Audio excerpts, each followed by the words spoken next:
कि पुलिस का है कि आप उनकी निशानदेही करें। मेरे अफसरान आपके सामने सब मौजूद हैं, डीआईजी साहब और उनकी पूरी टीम, एसएसपी साहबान। जहाँ तक बात है एक्शन की, हो सकता है कि मीडिया पे इतना उसको हम पेश नहीं कर सके हैं, लेकिन पिछले साल के मुकाबले में तकरीबन 840 से ज़्यादा एफआईआर इसी टाइम पीरियड में मंशियात के ख़िलाफ़ ज़्यादा दाखिल हुई और जो लोग पकड़े गए हैं 9000 से ज़्यादा, 9500 से ज़्यादा क्रिमिनल्स इन 7 महीनों में पकड़े गए हैं।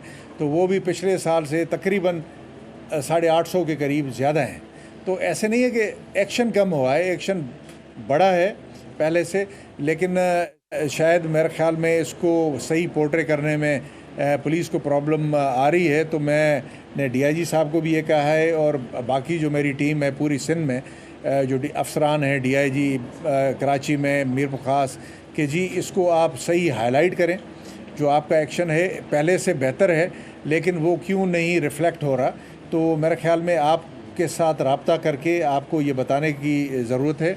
और जहाँ तक बात है कि हम ओपन हैं, आईजीपी की टास्क फोर्स है जो कि अगर लोकल लेवल पे कोई कनाइवेंस है, पुलिस लोग समझते हैं कि मिली हुई है वहाँ लोकल जो क्रिमिनल्स हैं या मंशियात फ़रोश हैं, तो इसके लिए आईजीपी की टास्क फोर्स है जिसका हेड डीआईजी इरफान बलोच साहब हैं, कराची डीआईजी वेस्ट, और उसकी निगरानी में पूरे सिंध से बहुत ही 18 या 19 की तादाद में अच्छी रिप्यूट वाले पुलिस अफसरान हैं।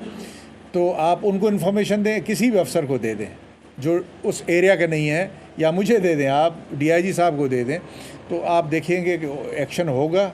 और हम कर रहे हैं काफ़ी रोज़ाना की बुनियादों पर। बहुत से हेड्स जो हमारे हैं पहले के मुकाबले में काफ़ी बड़े हुए हैं।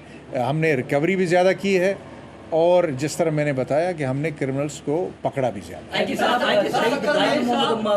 का जो मरकजी कातिल है जुम्मो मार, वो अभी तक साथियों समेत मफरूर है, वो गिरफ्तार नहीं हुआ। आखिरकार क्या वजूहत है? कभी पानी कम होता है तो कहते हैं कि डाकुओं तक हम पहुँच जाएंगे, कभी पानी आ गया है तो हम डाकुओं तक पहुँच नहीं पा रहे। आखिरकार ये 3 साल गुजर गए हैं, मरकजी कातिल है वो गिरफ्तार क्यों नहीं हो पा रहे? वो क्या कानून से भी इतने बाअसर है? जी, कानून से कोई बालातर नहीं है। बड़े बड़े डाकू जब नहीं हुए, और ये एक आम क्रिमिनल कैसे होगा। और हमें बड़ा अफसोस है, पर्सनल हमारा दोस्त भी था, इसके लिए पुलिस ने एफ़र्ट भी बड़ी की है। लेकिन ये जो आप एक पॉइंट बता रहे हैं, तो मैं डीआईजी सखर को कहूँगा इंशाल्लाह ये इस पे नए सिरे से भी देखेंगे और एक अच्छी टीम बनाएं उनके फैमिली के साथ मिल के, और इस पे तहरुक लें। कच्चे का तो कोई ऐसा एरिया अभी नहीं है जो हमारी दस्तरस से बाहर हो, तो इसमें तो ये तो अभी कोई रीज़न ही नहीं है कि कच्चे में हम नहीं जा सकते। तो इंशाल्लाह हम जाएंगे किधर भी हो और उसको गिरफ्तार की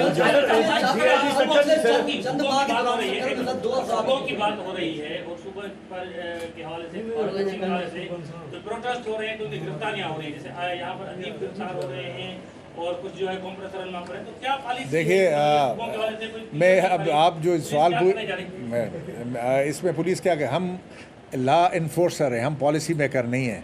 पॉलिसी या हुकूमत, जी हुकूमत बनाती है, लेकिन कानून की किसी ने भी खिलाफ वर्जी की, उसको तोड़ा, तो फिर हम उधर पुलिस आ जाती है, तो हम उसके ख़िलाफ़ फिर एक्शन लेते हैं as per the law.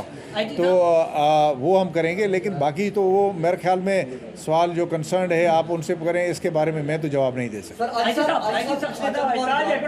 IG साहब, सखर ऐं लाड़काने डिवीज़न में 8-10 महीननि खां जेको आहे हिकिड़ो डीआईजी आहे, नासिर आफ्ताब पठाण जे कुल्हनि ते 10 महीननि खां 2 डिवीज़न जो बार रखियो वियो आहे। छा सिंध जे अंदरि डीआईजी लेवल जा के ॿिया ऑफिसर न आहिनि? को बुहरान आहे छाकाणि त लाड़काने जा माण्हू सखर अचनि था डीआईजी साहब सां मुलाक़ात करण लाइ, या हितां जा माण्हू हुते वञनि था?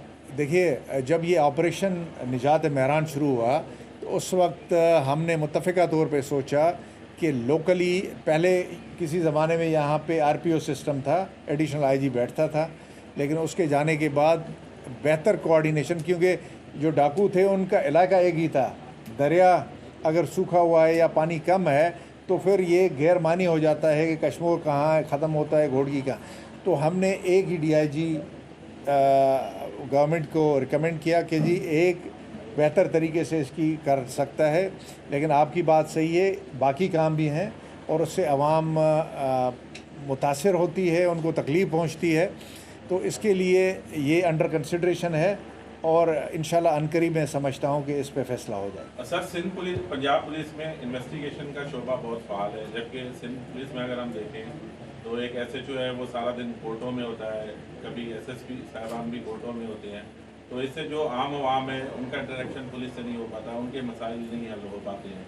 तो सिंध पुलिस में क्यों नहीं इन्वेस्टिगेशन का अलग से शोबा फाल होता कि जो केसेस हैं उसकी इन्वेस्टिगेशन करनी है वो अलग शोबा करे और ऑपरेशनल पुलिस जो है वो अलग हो।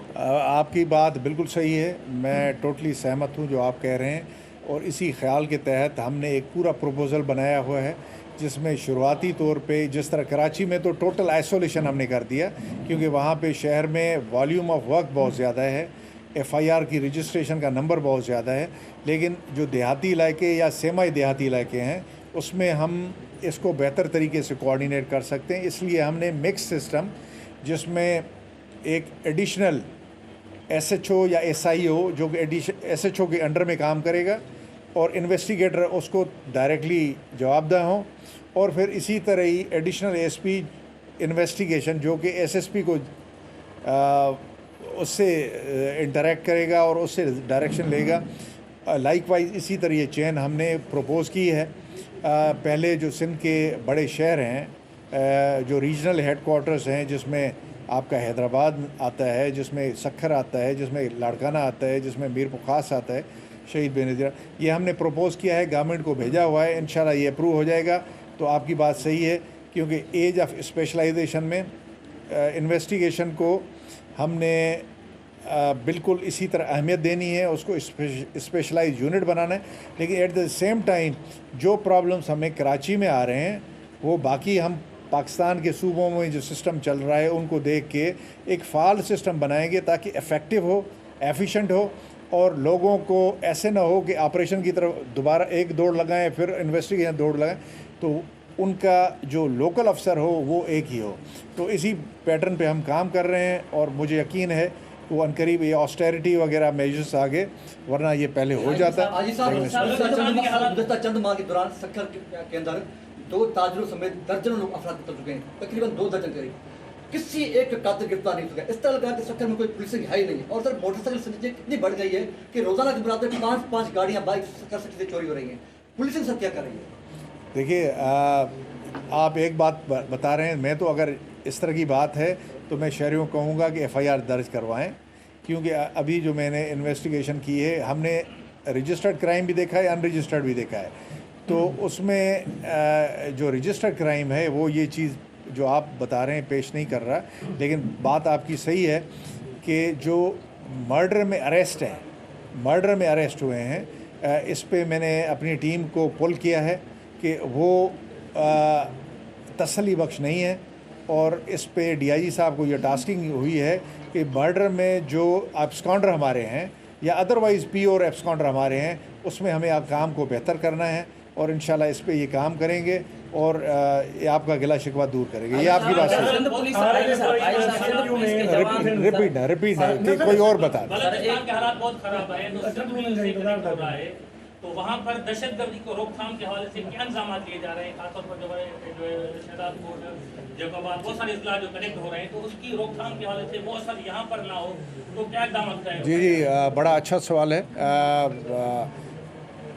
बलूचिस्तान के हालात तो आपको बलूचिस्तान की गवर्नमेंट बताएगी और ये बिल्कुल है, वरीसम है, लेकिन अपने तौर पे हुकूमत सिंध के डायरेक्शन पे CM साहब और हमारे होम मिनिस्टर साहब ज़ियाउल हसन नज्जार साहब इस सिलसिले में 2-3 मीटिंग भी कर चुके हैं।